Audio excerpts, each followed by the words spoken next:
Okay, now this talk is about day number 6. Now there's been a 50-year time lag between the beginning of this idea that I had 50 years ago, more than 50 years ago. But I came to a dead end at that time, and it lay there, and all of a sudden it flowered and bloomed and blossomed like unbelievable. What's the point? When I used to study Chumash, I even see my old notes here in this book, you know, it's falling apart. That is an old book. Yeah, it's falling apart. I used it as a Rashi script, and it has all my notes in it. I did start a Perush way back. I see from the comments here.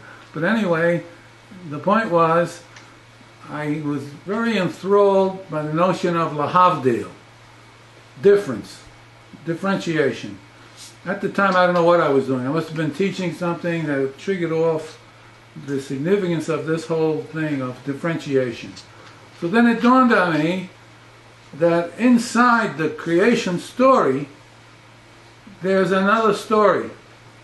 There's another story that the subject matter of which is not the origin of the universe, where it came from, or a theological entry or whatever. The story was, I should say is, about the way Moshe and his generation thought. Strictly human. How they thought, how they processed reality. So, I got the idea. Moshe comes pretty late in the system.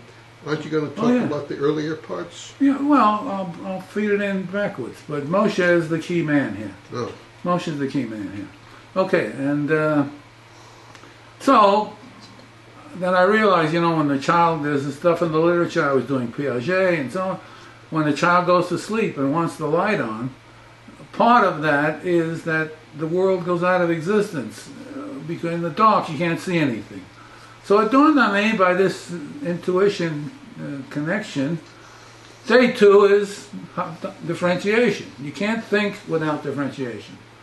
In the Greek world they called it same and other. You can't think without differentiation, and with a minimal of 2. You can't think one. If you have one item, you can't think. You have to have an implicit or explicit backdrop of 2. Okay, so then I said, well, okay, we have differentiation, day 2. We have existence, or page 1, you know, day 1. Day 3 is space, place, location, spatial. Why? Because the story is, because Baruch Hu pushed the water together, and when you look down from top view like in a mechanical drawing, you would see water in the middle and land around it. I mean, that's a spatial picture that you have. So I took that to be spatiality, location, in any level, all the way up the line into physics, and down the line into ordinary experience. We talk about location of places and so on and so on. And indeed, places, all of these 6 that we're going to talk about, they carry information in the text. So the places are not merely place names, the names carry meanings. And by different kind of techniques, we unpack some of those meanings.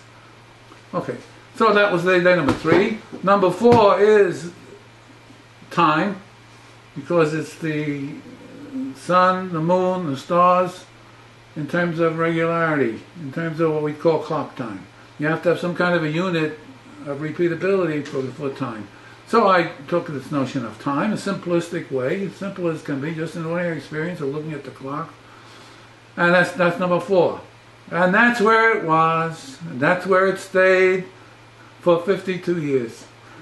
Because I came to 5 and 6, and I said, what is this all about? The first 4 are reasonable things. Everybody says, I'm in good company. Nobody denies that you can think without these categories. I mean, we think in temporal terms, in spatial terms, and in differentiation, and about something. There has to be a subject about something. A thing. Okay, so for 52 years it stayed over there, and on back burner, all of a sudden, never mind on the history of the recent history of the thing for the last few years. But it dawned on me that day number 5 is fearfulness, being afraid, having insecurity. The primary examples are things that are totally beyond our control, right? Like tsunamis and volcano eruptions. And here 2 weeks ago there was a city that just was wiped out completely. You know, in other words, things beyond our control are fearful. And fearfulness is a category of the human being. And indeed a very wide category, because everything and anything is amenable to being fearful. So I, instead of limiting the concept of fearfulness to things beyond our control, not made by the human being, which is a loose distinction, however, even things, and especially things made by the human being, like atomic energy, radiation, blah, blah, blah, blah, blah, you name it. In other words, anything and everything that you name can be viewed from the point of view of how it, in the sense in which it is, you're afraid. It disturbs security. And briefly, without the detail, I got this from the idea of the difference between domesticated animals and non-domesticated animals. Day 5 is the creation, in the big story, of non-domesticated animals.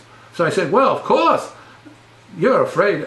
An agricultural society especially is afraid of animals. I mean, wild animals, scorpions, insects, all kinds of things. They disturb, when they invade, they disturb this settlement.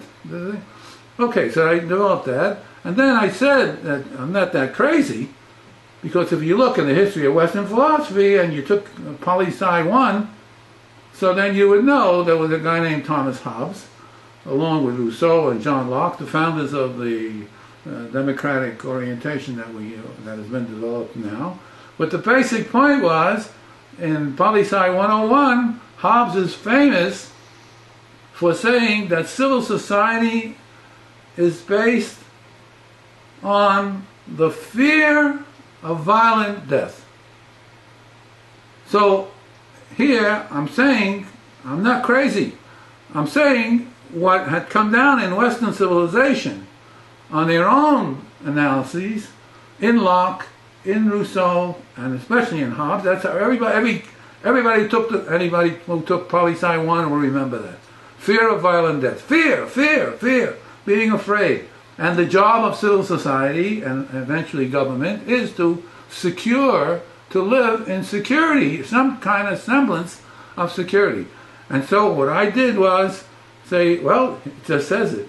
By indirection, since day 5 is concerned with these animals that could really ruin society, so we have day 5, it's fearfulness. That's what I did. But I widened it up to the widest possible view. They were concerned with society, with the sociological dimension. But I was concerned with a range of things. Sexuality. There is, I called it anxiety. In sexuality, for every human being, barring none, there's a dimension of fearfulness in having relations for the first time, and so on, so on, so on, so on. Nobody escapes. I mean, these are fundamental, perennial characteristics. So, I'm interested in language and sexuality, and I developed those two more than other things. But everything and anything is amenable to fearfulness. And I brought in the Hobbes Locke business to show that it's other people, big guys, the founders of Western civilization, thought along the same line, even though they limited it to civil society and government. And indeed, we want not peace, but a secure peace. Terrorism, for example, when I made this continuum of, I call it uneasiness, annoyance, fearfulness, a range on a continuum, then of course terrorism is one of those things that you're afraid of. And you could see it in daily life in Israel. When there was the Intifada and people that you knew, everybody knew somebody who was getting on a bus and got blown up. Everybody, barring none, in the country had in his stream of consciousness that day, or that week, there was a kind of fearfulness. How low level. I'm not saying everybody stopped work and so forth, but all I'm indicating is that if you put it on a continuum and you have it, it's a very, very wide, comprehensive, and very rich category. Because, as you're going to see right away when I get to the finish number 6 and so on, the way Moses thinks in these 6 days gives you the method to understand the text. You are supposed to enter the text from the vantage point of asking, what is the fearfulness in this story? How is it handled? What level is it? In other words, you're starting to enter the text with a program that's coming from this story that I discovered. Now, B'derech Agav, a good bar parshan, somebody doing good parshanut, you know, will bring in, especially in our time, will bring in a lot of psychological things into the story, but it's left up to the guy. If he's tuned in psychologically, you put in some psychological points and so on. But what I'm saying is we have a method, we have a program of entry, content entry into the text. To look, for example, where it says fearful, that's obvious. Yaakov was afraid of Esau. Okay? So when it uses the word ema or pachad or yira, it actually uses the word. That goes without saying that the story has something to do with fearfulness, and our job as trying to understand the text is to capture what was the fearfulness, and how did he handle it. And then when one takes other things, the same thing applies. So this was day 5, fearfulness, and day 6 was usability. Now, first, why not use? And why not function? Because usability is 100% human. Function, use, as we use the word, as we use the word today, is a mishmash. Because we say an animal used something to make it edible. An animal mixed something together to make a food, or whatever it happens to be. So we use the word use. An animal doesn't have usage. Usage is exclusively human. Animals have functions, but not uses. So I extra chose the term usability. There's not even a Hebrew term for it, incidentally. I looked around, I asked Roni brothers, and there's no... But I wanted to capture, in the day 6, I wanted to capture the human dimension. We're talking about human thinking, not animal thinking. And this sounds just superficial, but as you'll see even a little later, it's very, very big.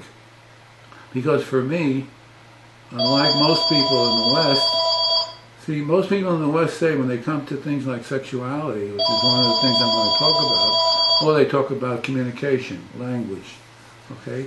So they say, oh yes, the dolphin communicates, okay? The dolphin has language. They had to be, yeah, okay, you can call it language. Oh, in other words, there's such a mishmash between use and function. I want to say nothing in the human domain is animal. Sexuality by human beings is not in the same category, conceptual category, as sexuality by animals. Now you're going to say, well, let's look at the genome, let's look at the genes, let's look at the molecular development, let's look at this, live on a farm, watch the animals, yeah. Watch the animals, and so on and so on. We were city people. The horse would go, and then we'd have to move and find a new place to play ball. Everybody today, and it comes from Greece, everybody today puts, like you said, rational animal. The genus is animal. At some level, the functions are the same. What's happening is the same. When an animal eats, it's the same as human beings with respect to digestion, neurophysiology, blah, blah, blah, blah, blah. I deny that. I say that's a myth that has come down in Western civilization, and we will see as the generation unfolds, the 21st century unfolds, and we dig into more of the neurophysiology of the brain and the rest of the human life system, we will see at any level that you choose their difference, fundamental difference. Not the difference which says, oh, that when you eat and I eat, we enjoy company and we can talk and so on and so on, whereas an animal, I don't mean that. That was Greek. Oh yeah, rationality in all of its dimensions. But basically, we are animal. And I deny that. Okay, so that's the background of why I chose the term usability. I could have said use or function. So I'm saying the human being uses all kinds of things, materials from the outside of himself, and primarily aspects of himself. The human being uses intuition. It's there. You don't know, never mind where it came, how it came, what it is. No, he has certain kinds of things. He has dreams, he has this, he has that. And he has other people. He uses, the usability extends to the entire human dimension. So it's something that you have to keep on the line and watching out for where you stand on this issue. This is radical because in Western civilization, nobody has come up with the idea that they're fundamentally different. They're not the same, period. And even though we don't find the differences, it looks pretty much the same. I mean, anybody grew up on a farm and so on, you know that. So, day 6 then is usability. And as I said before, we have now 6 concepts or 6 ideas in terms of which we enter or should enter into the text. Hold on. Yeah. There have been experiments with monkeys, which are the most close to human, on whether they can use objects and, for instance, to put things together to make a longer reach, or to make something taller, or to stand on something. And animals do that. Mostly monkey-type animals. Yeah, okay. But the question is, it comes back to, I call that, yes, an animal does that, but I call that function. In other words, it's not use. Use presupposes intentionality. You intend to do something. An animal has no intentionality. I just gave you examples. No, but you didn't give an example. You didn't give an example of intentionality. You gave an example of what looks like, when you look at it from the outside, it looks like it's building, constructing, using human words. That's what I said. There's a mishmash in Western civilization. With the intent to reach something. But an animal doesn't have intention. But you have to define intent. Exactly. You have to define that. Because a monkey does have the intent to reach something, meaning that's what it's trying to do. It's trying to reach something. But a monkey... So you have to define what intent is as distinct from that. You hit the nail on the head. Once you begin to take this radical view, then you're automatically thrust into the core of trying to find out what makes the human being tick. And intentionality is one of the things. The question is good.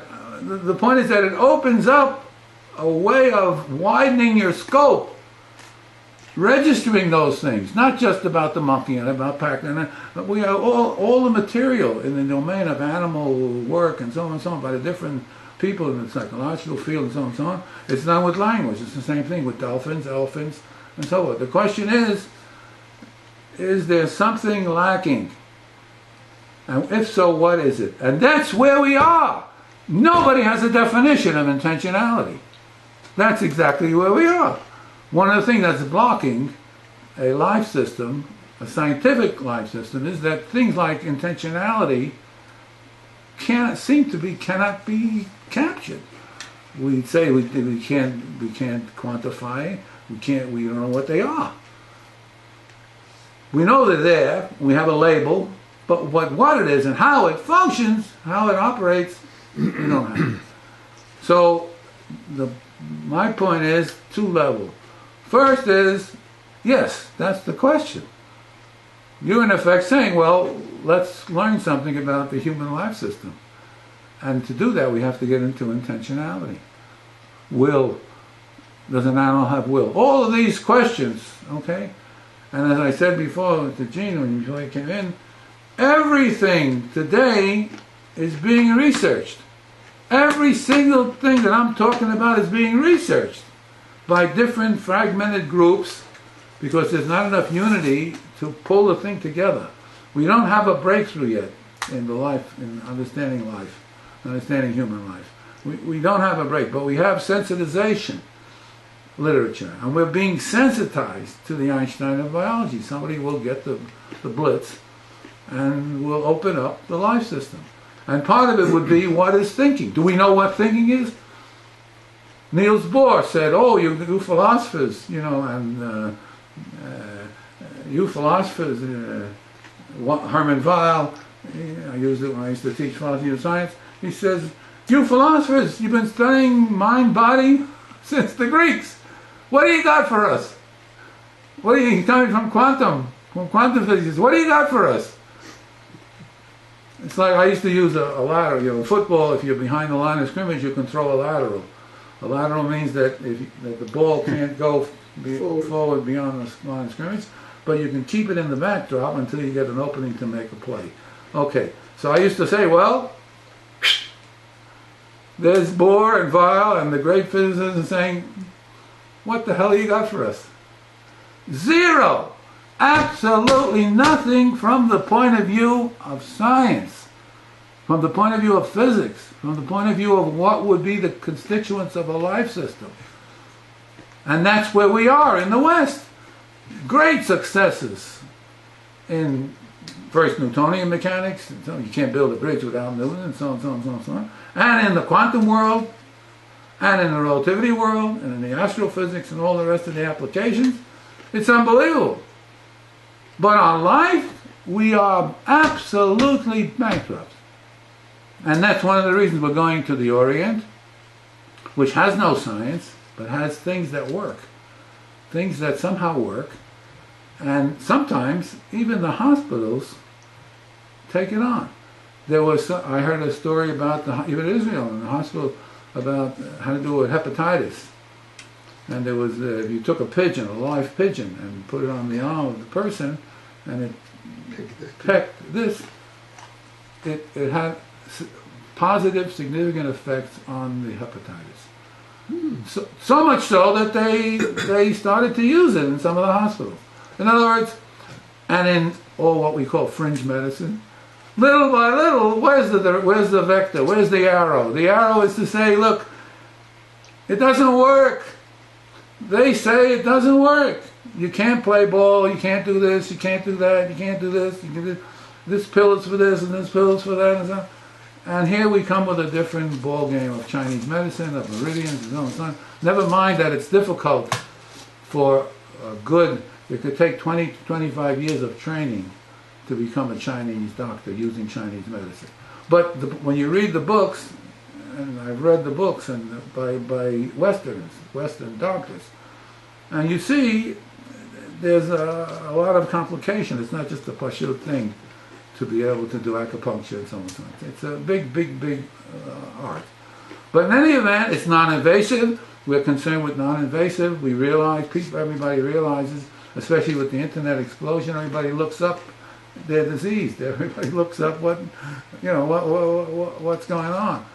Because there's so many variations, there's so many different dimensions, and there's such complexity in the picture that eventually we will, to me, we will get a Einstein of biology. I won't be here, but we're going to get Einstein of biology. Science has not reached the end. I always tell the story about Boltzmann, theory of gases, not exactly a college professor, big guy. And Planck in 1900 said, look, we have to wait till he dies. He's the leader of physics, and he said it's just crossing the T's and dotting the I's. And there, bingo, bingo, bingo. Boltzmann's writing in 1890, and there in 1900, Planck is there with the quantum picture of the nature of heat. The difference was in doing the mathematics, he stopped from calculus yes.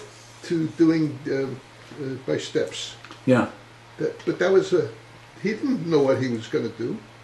No. I mean, what it would come to. You're talking about Planck? Yeah. Yeah. Oh, yeah. Oh, yeah. Oh, that's a separate, interesting story on its own. How things. Kepler, you know, remember we came from the Copernican world, which was the Earth is the center, but the diagrammatics was circular. And you know, there were 14, I can't believe it, there were 1,400 books, articles about Copernicus and the new astronomy. Yeah, at the time. Unbelievable. Okay. Unbelievable. 1,400 books, and I read that once. I used to teach it. 1,400 different books. Yeah, different books on on this whole topic. But what I started saying about Kepler, so part of the discovery was he started off with a circle, and then he flattened it, he elongated it, and it wasn't an ellipse. It took many years to finally hit the idea that this is an ellipse, a regular geometric figure, and not a figure flattened at the ends. And so this was so the discovery process is its own fantastic story on every one of them. I myself, when I taught the philosophy of science, I'm not a science man, I don't know enough in mathematics, but I read biographies of mathematicians, of physicists, and you learn a lot. You learn a lot from picking up things, what makes the guy tick. Even though I couldn't solve differential equations. I mean, there's two different things. There's developing sensitivity to science, and there's developing the tools.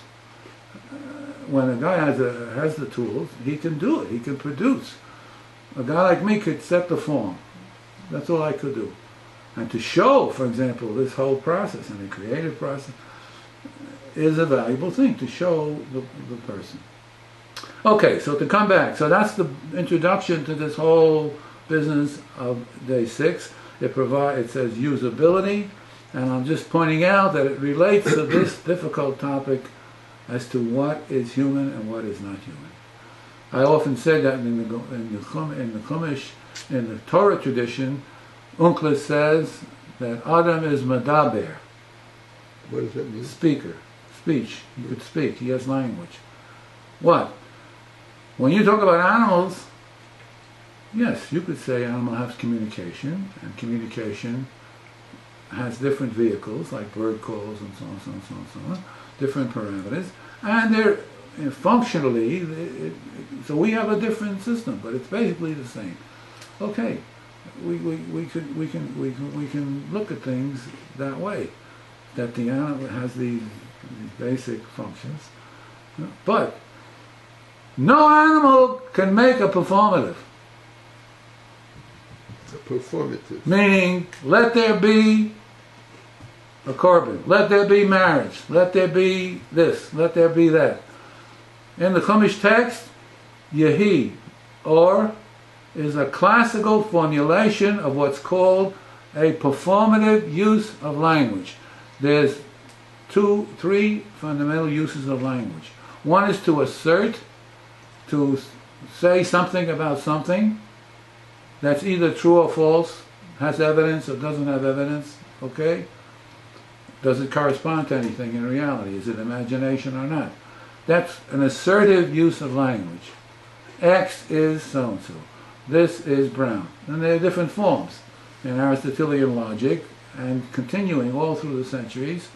Logic is built on the notion of a proposition. A proposition is a sentence that's amenable to truth or falsity, to something predicated of something else. Now, can I just add a possible challenge? Yeah, yeah. It just occurs to me, maybe animals precisely have performative. What they don't have is assertion.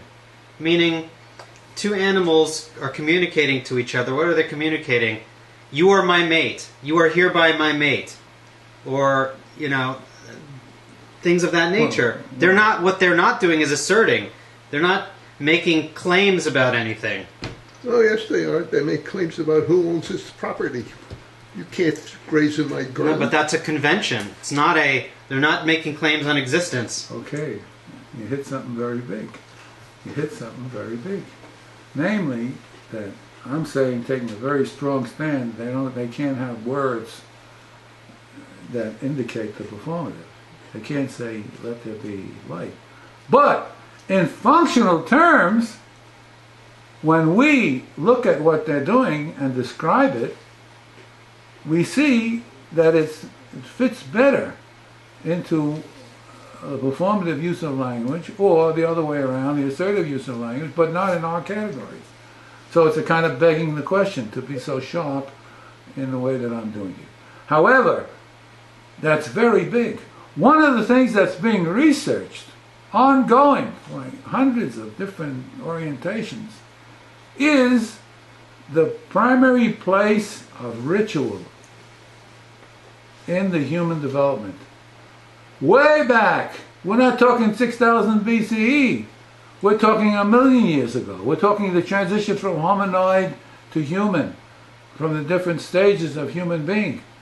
And one of the big points that I'm gleaning from this piece, because the name of the book is Ritual, is that ritual, which is a performative, a ritual is a performative. It says, let this be pink. You're looking at something, here's the idol. I use that beautiful example of idolatry. We say, how the hell can they be so stupid in the ancient world to believe that a piece of wood carved next door has, quote, magical, divine properties? I mean, you're stupid. I can take a match and I burn it. Well, that's where Abraham came in. Yeah, okay. But the question is, when we read it, we don't get the impact because it's not a problem for us. Nobody has the problem today. But in the time of Abraham, and in the time of Moses, and in the times before, thousands of years before they came on the scene, maybe, indeed, some of the researchers have said what you just said. What you just said, that they have in the animal world something called ritual, and indeed extended to assertion. Assertion. To assert. What are they asserting? No, I'm proclaiming, saying, maybe. Well, proclaiming is a performative. I'm suggesting that animals have an animal equivalent to the performative, but they don't have assertion. They don't have assertion. I thought you were saying they do have assertion. No, I'm saying... You're saying that human beings are unique in that they have performative. And you're saying... I'm saying the opposite. Human beings maybe share with the animal world a sort of a performative, but what human beings have that animals don't is assertions about existence. Good. That's the point. Right. I agree with that, and that's the point that comes across. One of the big points that comes across is when this survey that this guy is presenting of 500 pages is exactly this. He calls it ritual, and it's intrinsic to every living thing. And he talks and he gives you examples in the different systems of thought and religion and so on and so on. The Vedic and this and the Hindu and so on and so on. And he's giving you examples, chock full of examples, and he's a personal experience guy who experienced a lot of these things. And it's part and parcel of the the psychedelic material and the ESP and all the rest. Included in the topic is exactly what you said. I mixed it up. Including in the topic is exactly what you said.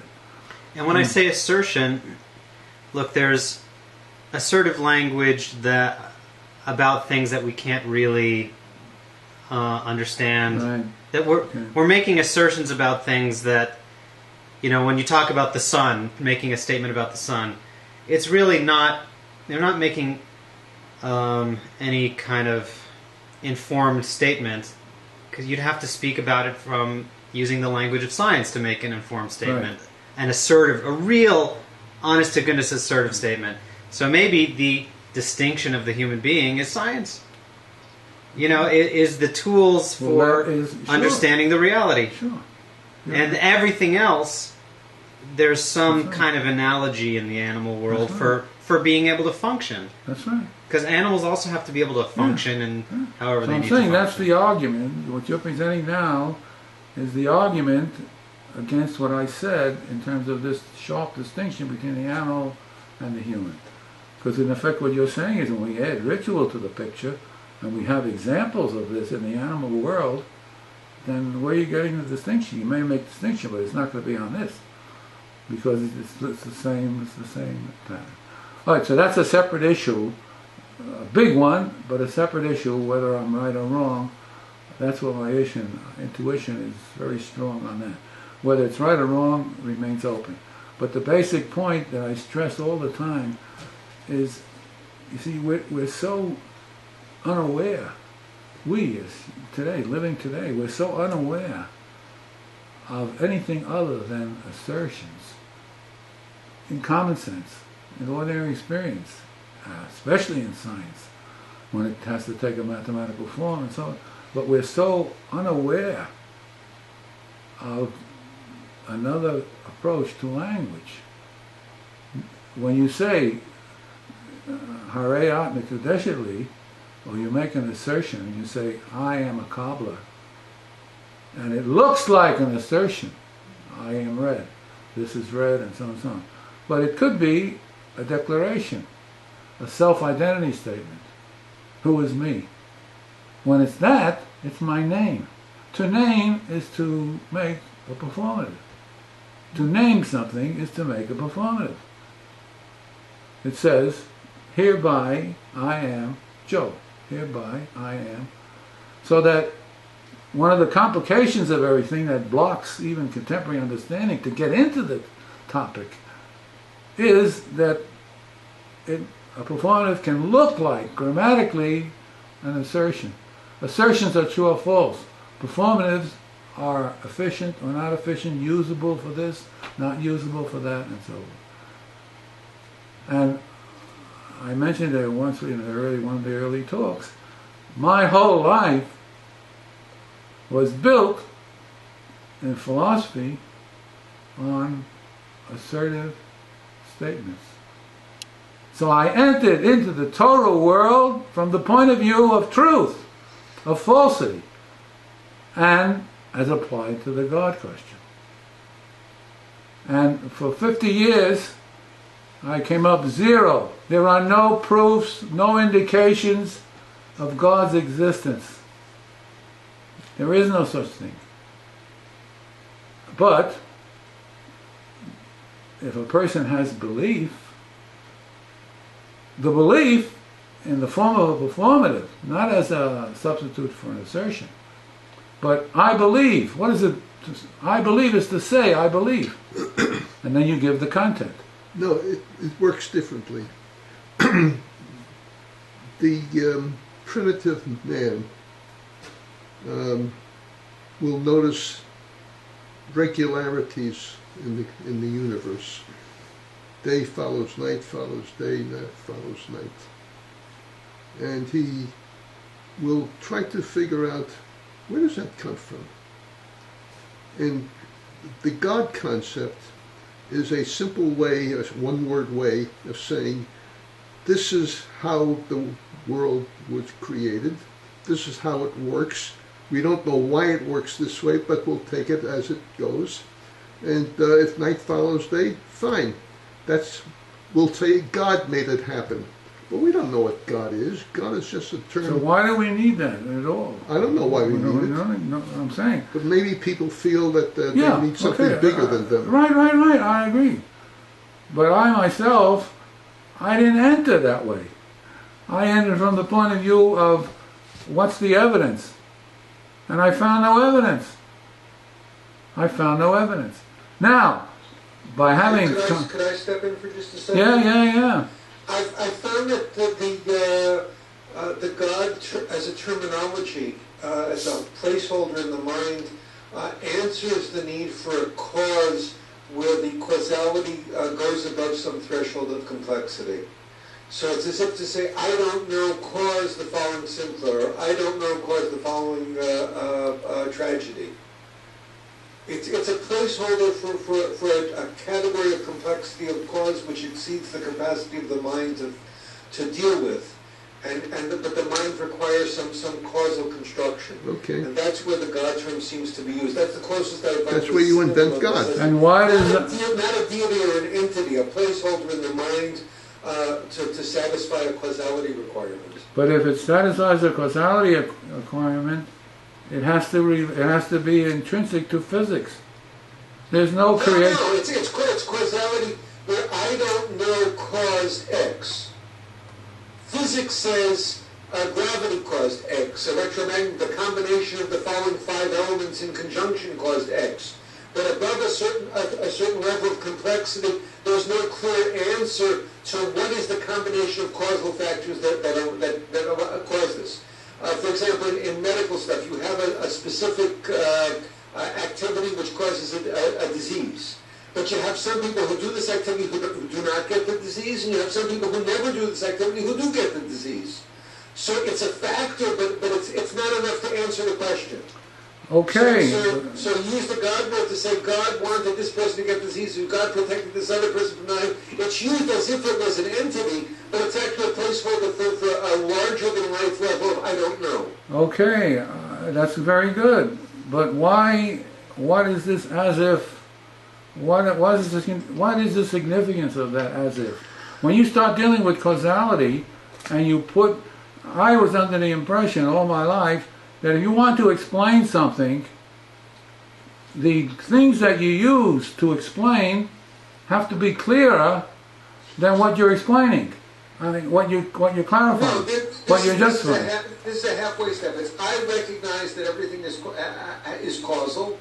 Because if I don't do that, there's a level of chaos that I can't deal with. But the complexity of this causality is so far beyond my capacity to dissect and decompose into sub-factors that I'll substitute an I don't know set as the cause. Okay, but you just gave the answer to me. What I did was to say I agree with that. But what does that have to do with God?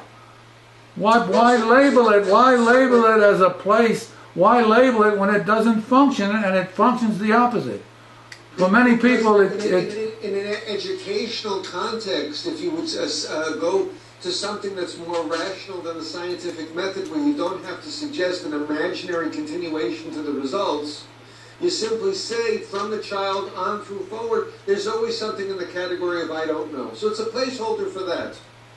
It's a developmental placeholder so that you're encouraging the use of causality as a pattern of reasoning, but you're saying that you can't answer everything at any given time. Okay, I agree. Now I ask you, Yuval Levi, Rambam, they agree or don't agree? There's a problem with all the commentators that are living inside of the cloud of the Govos, because they're trying to find some way of phrasing things within the universe of common expression, and therefore there are things that just cannot be said in a larger framework. There are many instances where they've created a universe of discourse in the way that and then later people have misunderstood this and taken it literally. So Okay. To me, it's a non-question whether they agree or not, because I have no idea. I know as educators, what they wrote down and gave to us are the stuff of how they wanted us to think to be able to survive our current experience. How long their works will stay current in terms of hashkafa, I have no idea. Okay. I don't know what they thought. I never sat down to speak with them. I know what they wrote, but what they wrote were educational documents of guides to people who need guidance. So I don't accept the content of the books at that level. They're not lying, but they're avoiding topics. Well, They're giving the reader a teaser to continue his exploration of what's really going on.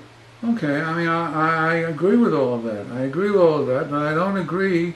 Why must I have a special name or a special concern or a special structure that marks the placeholder you're talking about?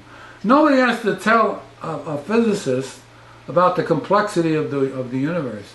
Nobody has to. You don't have to have anything. It's right there in front of you. If you work with Higgs particle and this particle, I mean, it's right there. What do you? Somebody has to tell me I don't know. Somebody has to tell me I'm not. If anybody sticks their pin into the fabric of reality and drills down deep enough, they will realize that in that area they don't really need to rely on this crutch. But in all the areas that are outside of their expertise, they revert to this crutch anyway. Nobody is a generalist that can look through the fabric of reality at every place on the fabric. So whether they're a little child or they're a mature scholar, there's always a place for them. It's a placeholder somewhere else. What do you think? What do you think? What do you think of Chaim's point? I'll give you an example at the where I was in Lakewood. I gave a short talk and I said at one point you don't use God as a factor of explanation. People getting really nervous. Right. You don't use God as an explanation. And I brought them into the gray area. I said when I do something wrong, I don't say it's because God wanted me to do something wrong, because that avoids the issue of responsibility. Now everybody's joining me in the gray area. And finally I turned around, when I look at the symptom of how two people meet and they get married and everything looks wonderful, it's at such a level of complexity that I can't say anything about it except thank God. So even though I don't want to use God as a factor of explanation, when I'm above a threshold of complexity, I use the word too. What do you think, Jim? Nobody jumped out of the audience to tell me don't thank God. That's the wrong way to look at it either. So they're both correct. It's just that at what level of situation is one workable and the other not?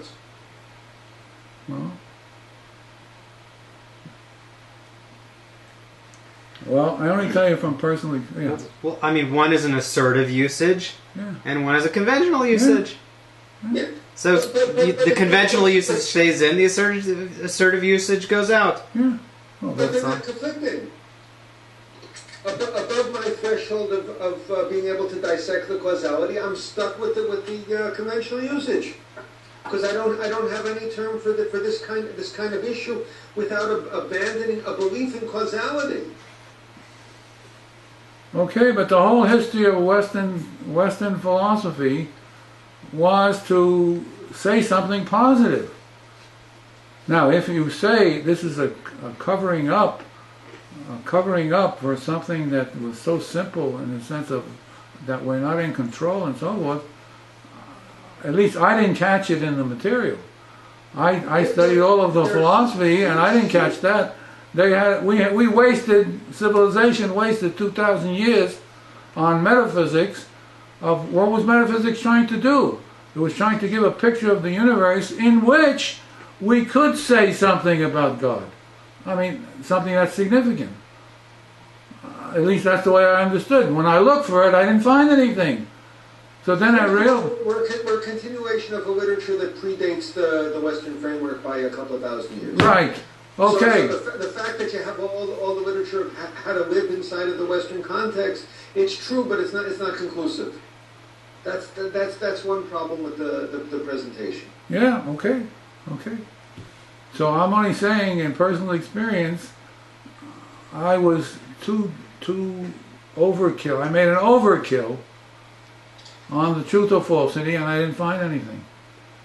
I sat down, to talk about the West, I sat down with a retired missionary. Guy was a missionary for 30 years. He was in Brazil, in Japan, in the Philippines, all kinds of places.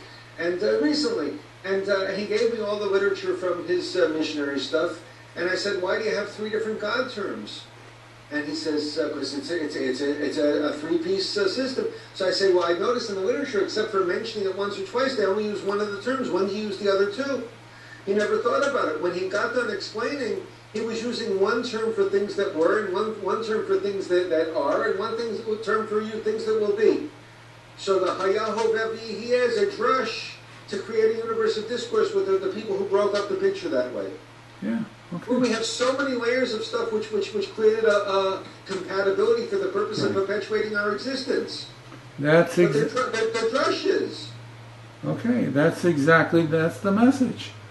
The message of this thing called usability, when it's worked out, is exactly what Chaim said. We're coming from a way, way far away back. We have to start to get a wide, I say, anthropological picture, where a modern, in the book, ancient Near Eastern text, 6,000 years old, whatever, in the book there are vestiges of things that happened long before that are covered up. And that's the thesis of this whole idea of usability. What was usability? I want to give an example. What was usability? What was usability?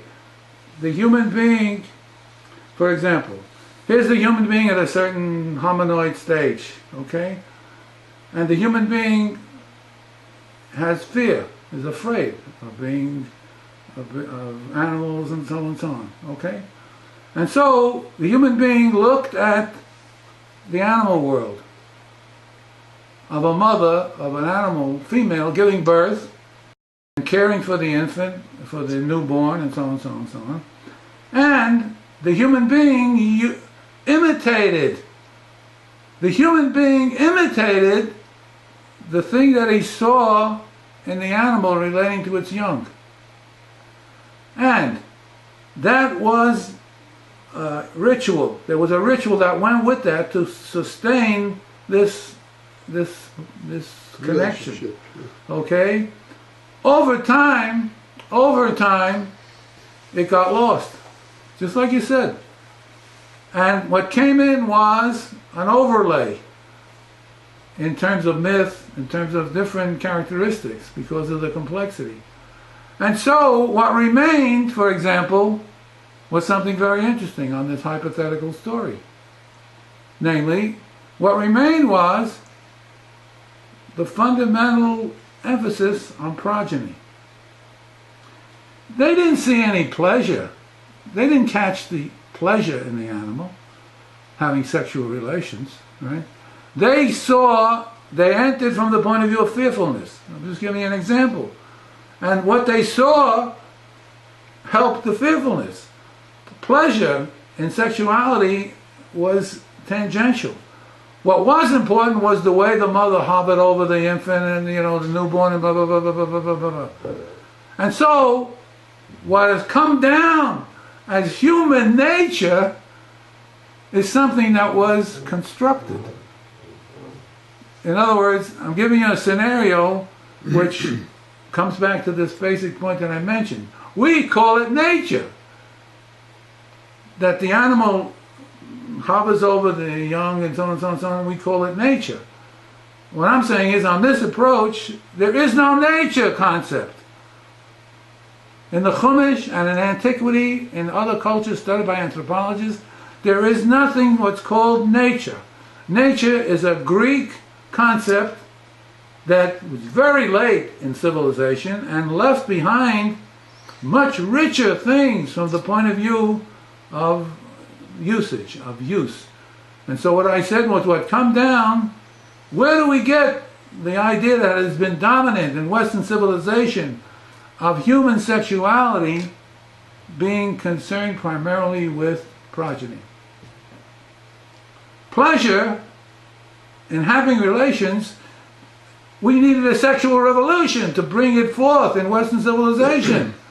I think it was hidden all the time. Exactly. It was hidden all the time. So this is the way the world works. What in one generation is a ritual giving support for a new function or something something new with it. All of a sudden they're starting now to imitate the animal care for the young and so on and so on and so on and so on.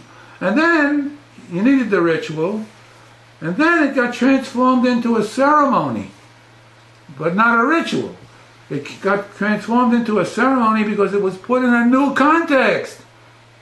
So the myth was not the basis of the civilization. The myth was a result of covering up So I put God in the myth. God is part of a big myth of covering up something that was what I call health life. Every antiquated society is built on operational definitions. A thing is what it does. A thing is what it does, how it functions, how it's used. A thing, this is the orientation, and it's operational, what we would call operational definitions and pragmatic. If something works, it's true. With respect to health life. And so many of the things that have come down in the West as vestiges are already covered with a veneer that falsifies the originality of it. In the beginning there was no contemplation. There was no sitting back and thinking about the universe and this and that. The concern was livability, health at the basic line. And that's where the picture is. And so what I'm saying now, what makes it so significant? Because, as I said before, every one of those things is being researched to try to get clues to things that we lost. It's not a question of complexity, sure. I mean, it's a question of the way culturization worked. So I said, for example, I wrote a lot of pieces, but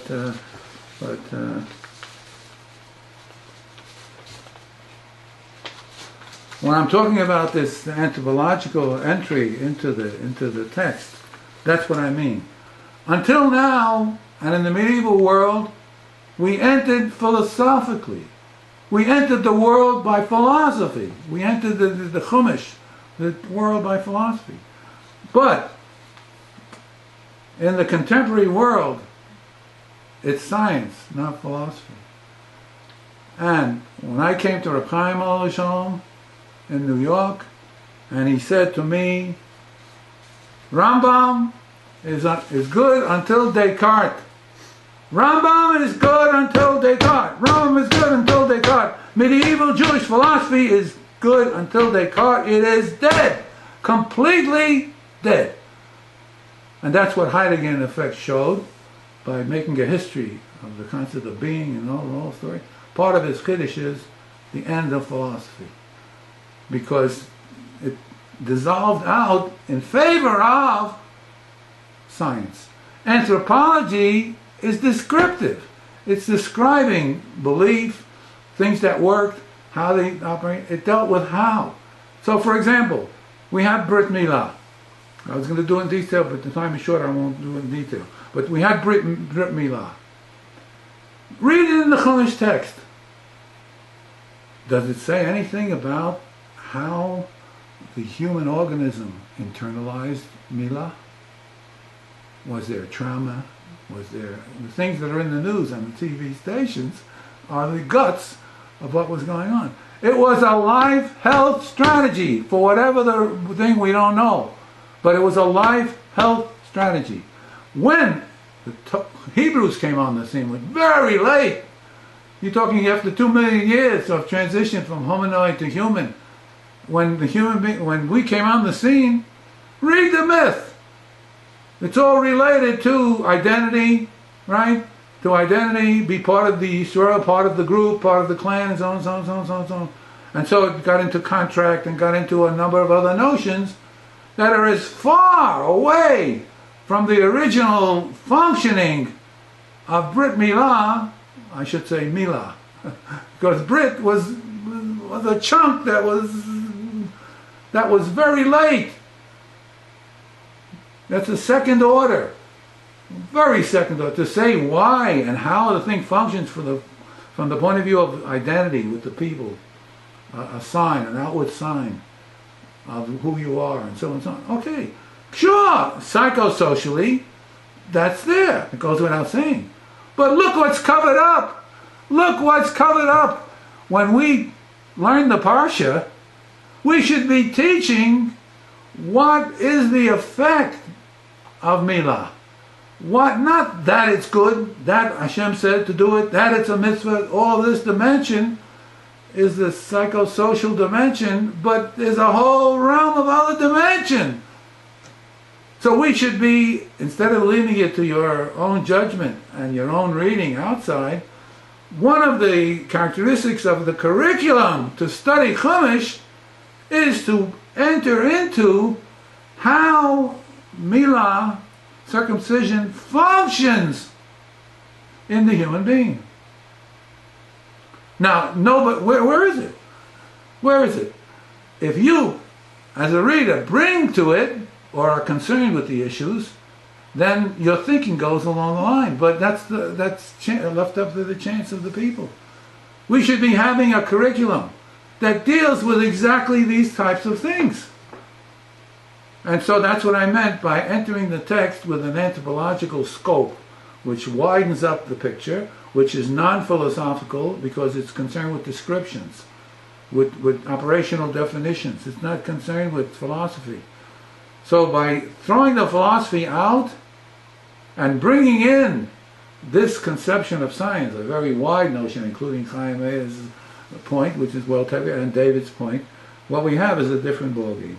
And indeed, if you think I'm the guy who's doing it in the beginning of the Renaissance, when Descartes abolished all the medieval doctrines and destroyed once and for all time the Aristotelian concepts of a purposive physics, new discoveries came into the world by Galileo and his contemporaries, built entirely on new concepts.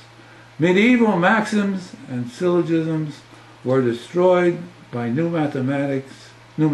Correspondingly, new concepts in Torah were established by the Maharal and so on and so on, the post-Newton thinkers. I said in the Kabbalah, my study of the Kabbalah yielded that when we talk about the Ari, which is 1550, the Ari was cast and still stuck in metaphysics. If you read Eitz HaChaim, the magnum opus of the Ari, you see he's concerned with Yesh Miyayin, with contraction, with unmoved mover, and a certain formulation. When you go to the Vilna Gaon and to the Ramchal, Rav Chaim said, when I told him that I was studying the Kabbalah, I thought he'll say, no, don't do it. He says, for you it's okay, but remember, until you understand the Ramchal, you don't understand the Kabbalah. And the Kabbalat Ari is a mashal, and the explanation, the explication, the clarification of that is in the Ramchal. And it took me 15 years, 16 years to figure out what is Rav Chaim talking about.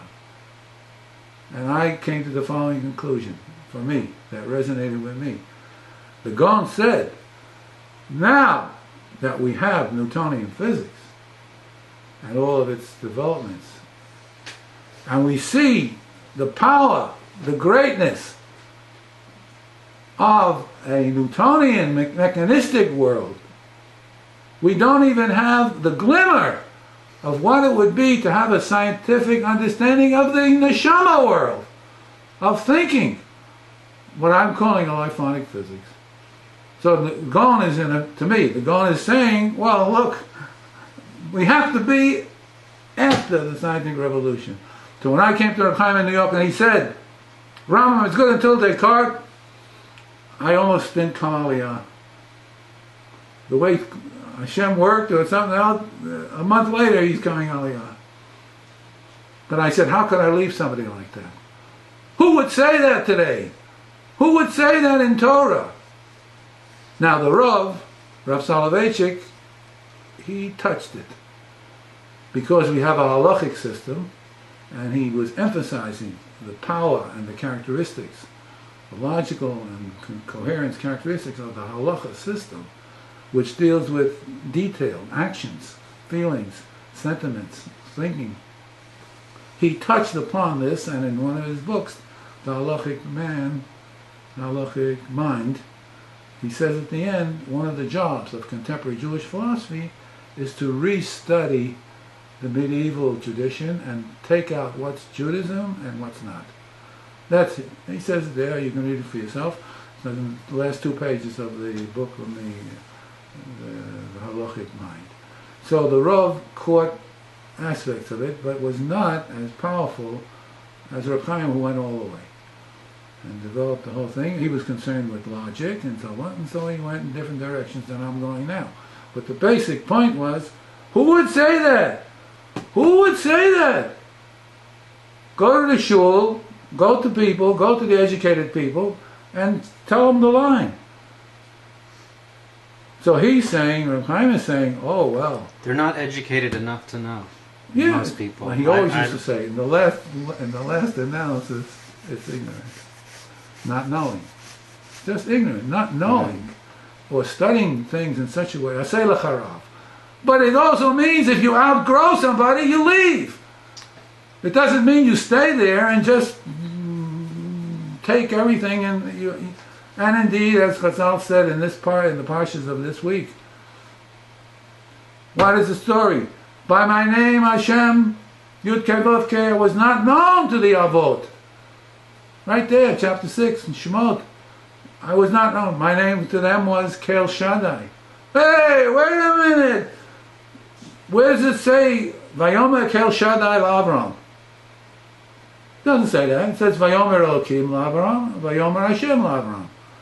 So it uses the name Hashem, but the text is telling you that Avram had one understanding package of that.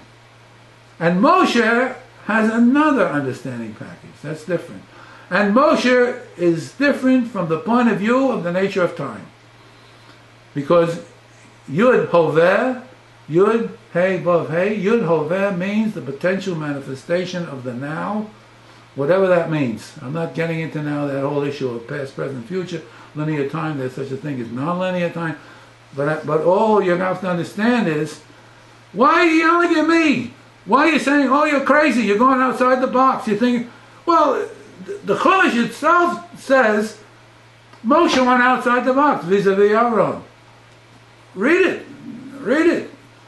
It says his level of understanding was such. My level of understanding, he says, is deeper. Or certainly different. So why are we brittle? Why are we so fearful? Why are we so afraid that some people start to think out of the box? And in the Gemara, Chazal say, the leaders of every generation have to reconceptualize the Torah system. Reconceptualization of the Torah system must begin with the Rambam is good till Descartes and no further. And what's taken its place has been the Kabbalah systematics post-Ari. The early Kabbalah and the Ramak and so on was chock full of metaphysics. In the new Vilna Gaon, Ramchal, and Reb Nachman Kabbalah, I consider Reb Nachman Sefer to be the deepest Sefer since the Rambam.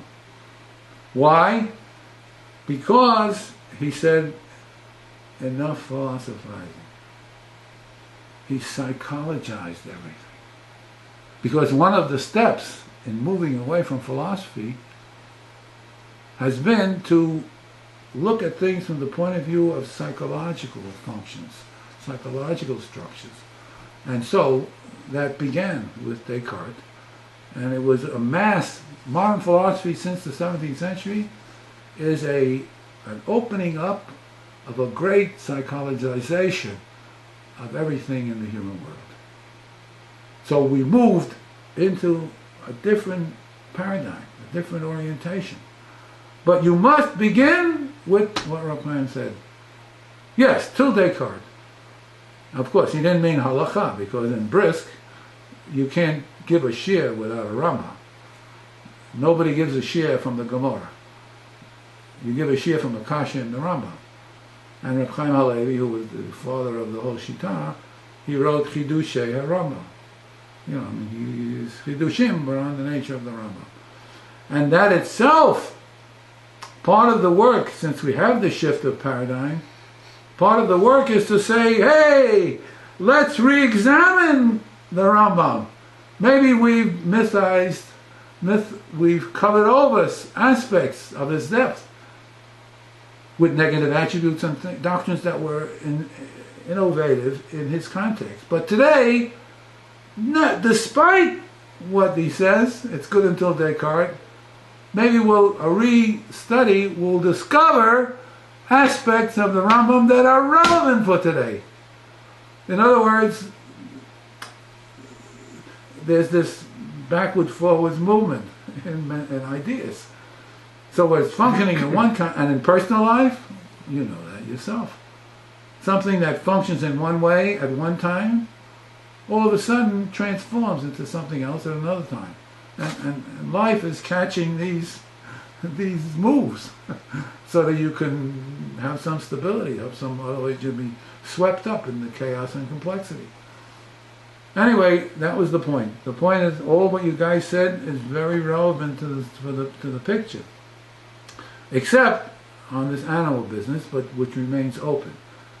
I mean, in most of the literature, they attribute what I said and what you said to the animal world.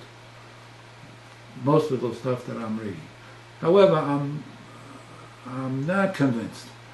My intuition is very strong on this, that there are two different orientations, two different things, it remains to be seen how if that can be carried through. I wanted to end on one point about synchronicity. Jung, who was a psychoanalyst, Freud student, as everybody knows, he wrote a book on synchronicity with Pauli, the physicist, on synchronicity, meaning things happening at the same time with the same pattern. In different places. Yes, in different places. Oh, okay. So, yeah, I was just going to say, so that there was a belief, and Jung said, we must not bypass synchronicity. We have to examine it, how it functions, not where it came from and not why, but how is it functioning in the psyche of the human being. That was Jung, and he broke with Freud. He was his top student. He broke with Freud, and he developed and went in the direction of exploring the whole idea of pattern, the whole idea of synchronicity, and other vestiges of long time gone antiquity. So I wanted to give you an example. The example is from Breshit, and then I'll stop. I wanted to give you one example, Breshit 38. Tamar. Huh? Tamar? Yeah. What do you want to say? Come on, make the point. What do you want to say? Once you start a pattern of the sons-in-law dying, so you assume that it's just going to continue like that. Yeah, you know the story? You know the story? To what? You know the story in the Chumash? I don't know which one you're talking Yeah, about. 38, chapter 38. So here's the... Remind me. Yeah, I got my glasses on backwards. Here, David, read it. Chapter 38 is where... read it. It's 10... What's it? 10 to 17. You want me to read it in No, Hebrew? no. English. Whatever you want. In English? 38. Chapter 38 on synchronization. Okay. Well, I'm looking at... Did I give you 38? Yeah, but I'm just All right, you going... can just read it. Just to refresh your memory of the story. Okay, so first of all, there was Onan, and Shelah. Right, he had 3 sons. These are 3 sons of Yehuda. And so the first son was given a wife named Tamar. Yehuda found a wife for him. And it says that he was the firstborn, was wicked in the eyes of Hashem, and Hashem killed him. Doesn't say why, doesn't say what he did, doesn't say how the killing. That's it. Okay. Now it says the second. Now we have 2 out of the 3 sons left, and Yehuda says to Onan, "Go to your brother's wife." This is Tamar, who was the widow, and do yibum and raise up the seed of your brother. So Take his place. it's a Right, levirate they have marriage. this institution of The brother taking. taking place. Right, okay. Right. and it says Onan knew that the seed would not be his, meaning the child wouldn't be in his name, and so he, spilled the seed on the ground, and then that was evil in Hashem's eyes, and he killed him. Meaning Hashem killed the second one now. So then Yehuda said to Tamar, go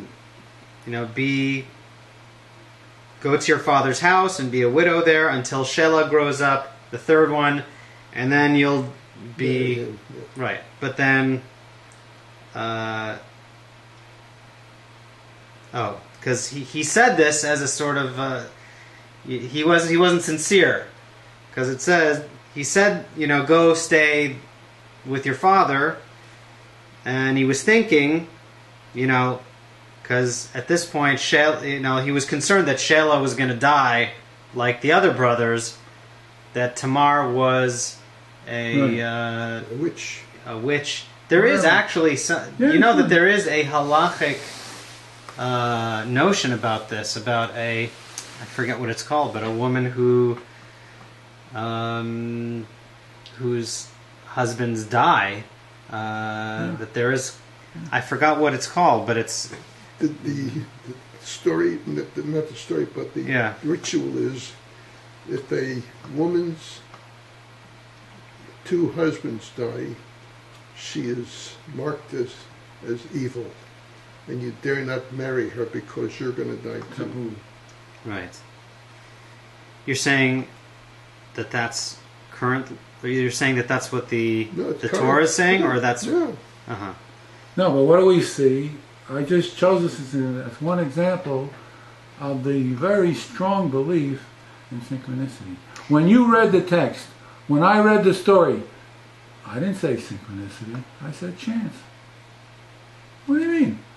It happens to two, so it's chance. Why? What other explanation would you give? That's what I guarantee. 90% of the people who read the parsha and read that story, they say, "What are you getting all excited about? It's chance." In the Chumash, there's no chance. Well, it's also no chance. There was. But the moral of the story was that Yehuda was wrong for not but assuming this pattern. I wasn't concerned with that so much. I was concerned to show how underneath the story, different components. Underneath the story was a vestige of a firm belief in synchronicity. Right. I mean, that was the pattern. Right, but the Torah is bucking that. Yes. Right. In part it's bucking, in part it's keeping, and in part it's covering over with a new veneer. And that's the same thing with circumcision, the other example I wanted to give.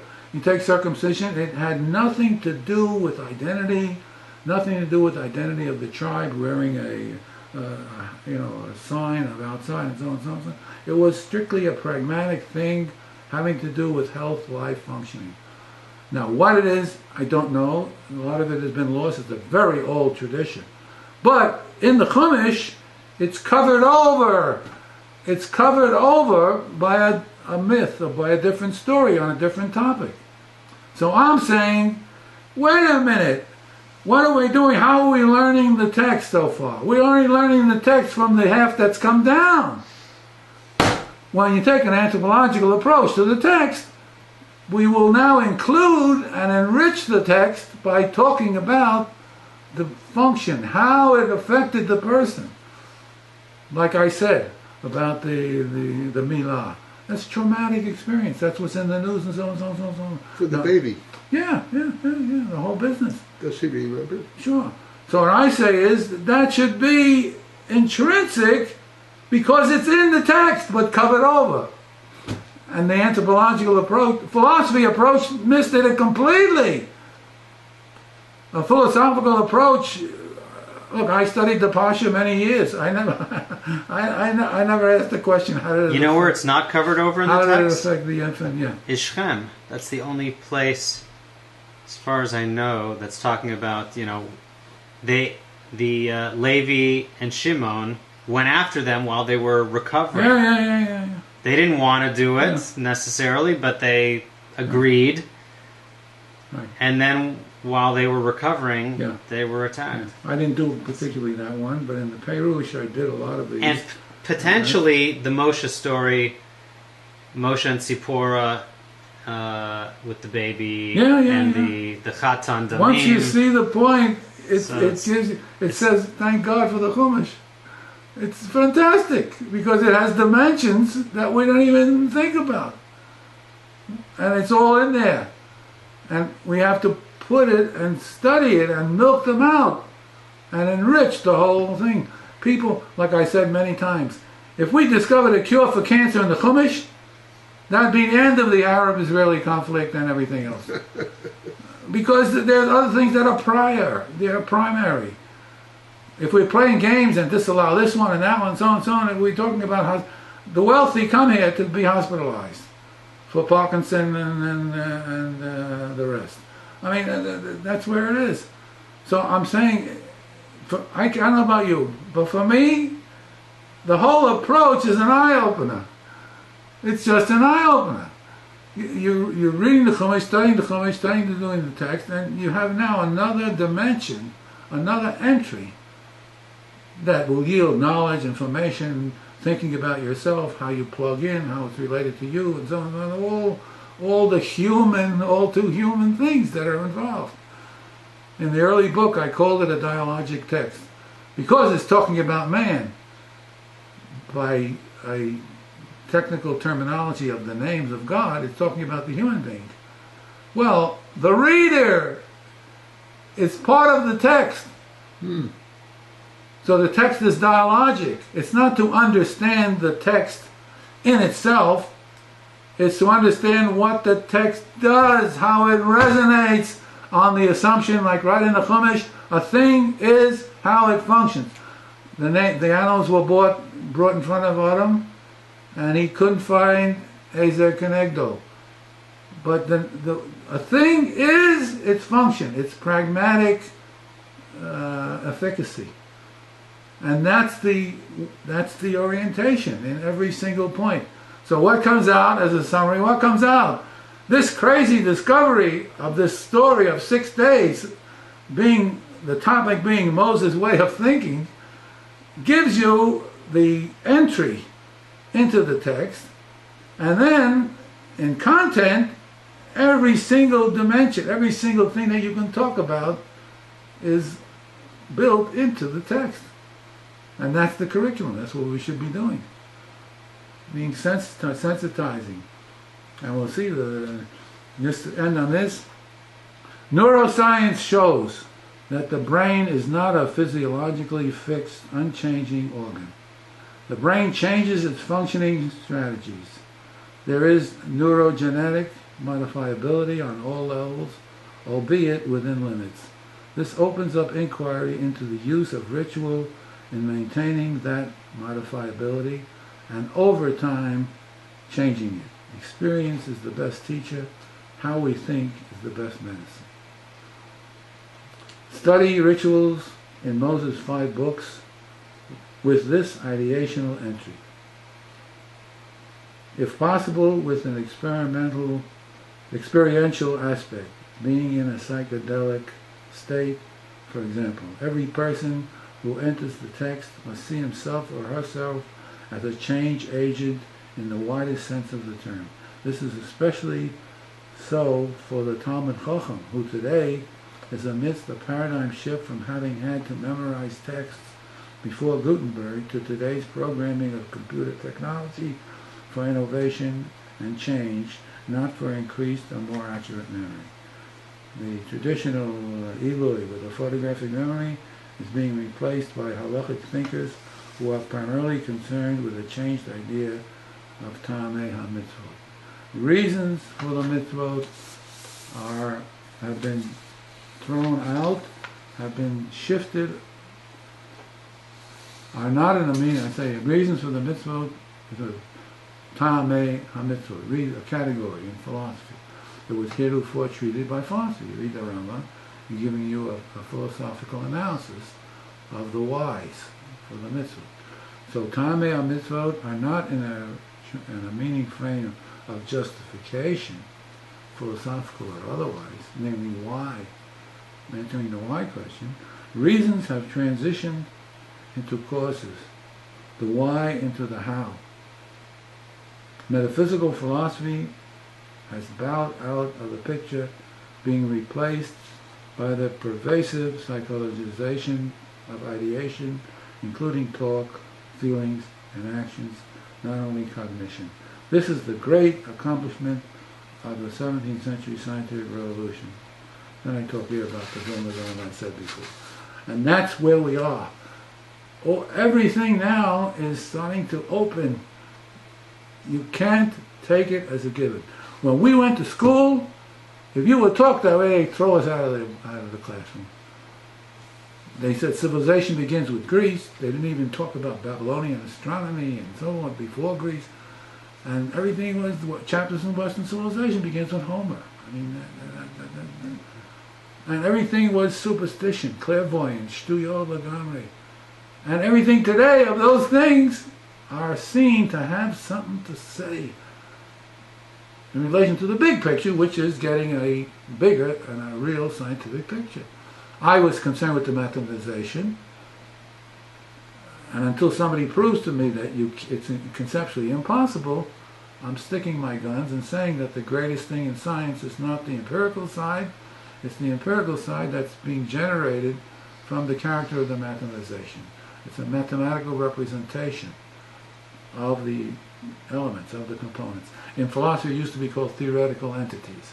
A particle, a boson, and so on were called theoretical entities because they are not physical in the sense that ordinary things are, but they are, when mathematicized, they generate things that must be observable.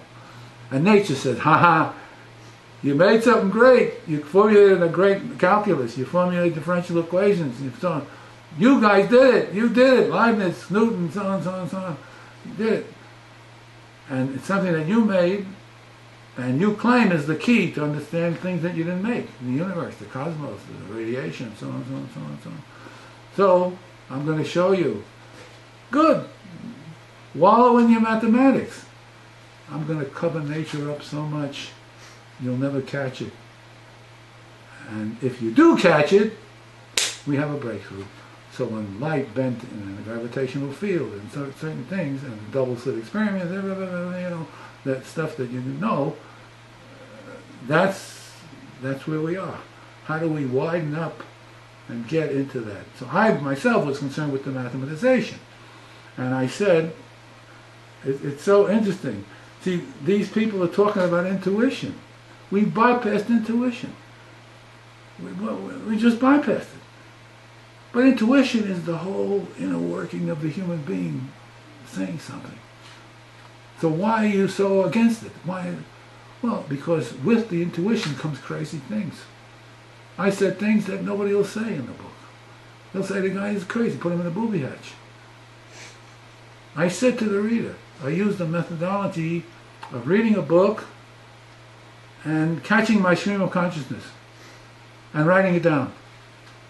And I wrote 200 pages of that related to the topic of liphonic physics and the mathematization. And what came out was some very interesting things. But I told the reader, it's intuition of Amaris. I'm not a mathematician, I'm not a physicist, I'm a philosopher person. And it's intuition, which could be very, very right, or very, very wrong. So I said to the reader, I'm not writing it for me. I hope a mathematician reads it. And when a mathematician reads it, maybe it'll trigger off a revolution in mathematics. Because without a revolution in mathematics, there doesn't seem to be anything today. There doesn't seem to be anything in mathematics. When I talk with my friends here across the street, Heshi, there's nothing in contemporary mathematics that seems to be rich enough or relevant enough to capture, quote, life energy or the life system. Nobody knows. When Chaim thought it was topology, and topology is in the running. But I was told by the mathematicians, you know, that topology in 3-dimension is very, very complicated. What that means, I don't know. I'm not a mathematician, but it's not. So what hit me so strong, crazy. What do I know about mathematics? Nothing. What hit me very strong is we have to throw out geometry. No geometry as the basic fundamentals of the theory. What? We have to use number theory. So when I told that to Heshe across the street, the mathematician, he says, the mathematicians, they looked on number theory until recently as mathematics with no applications. And today it has some application, beginning in codes and so on. And so he said, you know, it was the pride of mathematicians. He says, you know, we're not physicists, we're mathematicians. But I persisted, and I read a little bit on this Goldbach theorem, and I made some crazy, crazy speculations on the assertion with underline that we must throw out geometry. Well, throwing out geometry is throwing out Einstein and throwing out the quantum and throwing out the ballgame. So what I meant was throwing out, I meant the superstructure cannot be geometric, cannot be a geometrization of time. That's geometry. It has to be number theory. But what and how in number theory, I haven't got the foggiest. But this was the basic point. The intuition is bounding on my head all the time as I'm writing the book that it has to be number theory. Where and how? And I'm, as sure as I'm sitting here, I guarantee part of, sure, of course, I'm a Nogay Abadava, part of the breakthrough will be a reconstruction like a non-Euclidean geometry. Until Lobachevsky, until Riemann, until 1830, 1840, geometry meant Euclid. Period. There wasn't two choices. After they brought up non-Euclidean geometry, you may talk and use the word geometry up to a certain point. But when you're talking to somebody and you don't specify, are you talking non-Euclidean geometry? You talking Riemann or you talking Euclid? And you can see it in the literature. In the philosophy of mathematics, it changed. Because you have two. You now compare. You don't realize the greatness, I mean, the bracha of having two opinions. Which means you can bounce one off the other. Difference, right? Differentiation. Differentiation in opinion. If one will search, one will see in the learning, in the character of learning, is exactly this. You have two opinions. Two opinions means you could bounce one off the other and refine both. Or refine one to such a degree that the other one dissolves. And so this is part of Elu Ve'elu Divrei Elohim Chaim. There's so much, to me, you can just keep going. Keep talking because there's so many things that come up from the different approach. I learned after a lifetime, being younger, I realized there's a world out there that I missed. There's a world out there. And I was overkill on truth, on philosophy. Sure. So like Chaim said, you got a great education. I heard you're a great philosopher, but you don't know a damn thing about Torah, which is true. What do I know about Torah? Anyway, this was the basic point about the 6 days. I personally, I'm learning so much by using it that I get all excited. I'm sharing it with you on how it came about and what's the basic point.